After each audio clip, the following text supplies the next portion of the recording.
এই খরাল দেখিয়া নিশ্চয়ই বুঝতে পাররা যে এটা একটা লাশ বহন করে লইয়া যাইব আজকে কবরস্থান।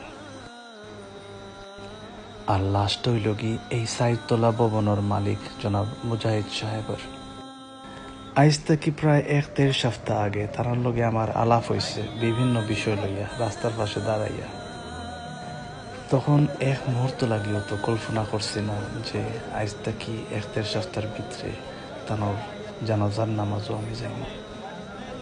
যখন মসজিদের মাইকো অ্যানাউন্সমেন্টও শুনলাম যে জনাব মুজাহিদ সাহেব বিকাল 4টার সময় ইন্তেকাল করছেন, তখন খুবই খুবই শক্ট হয়েছে শুনিয়া।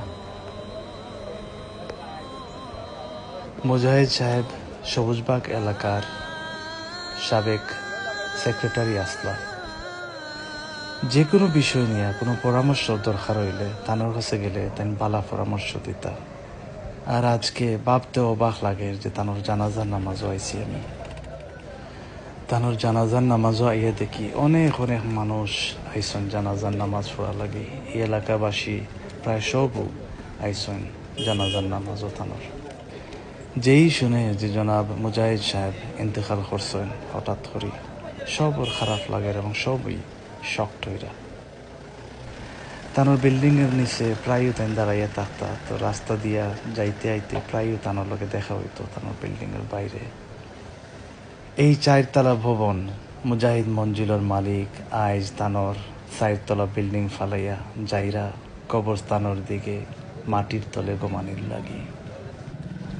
এই রাস্তা দিয়া আইতে যাইতে আর দেখা যাইতো না মুজাহিদ সাহেবরে দাঁড়াইয়া আছেন তানোর বিল্ডিং এর নিচে।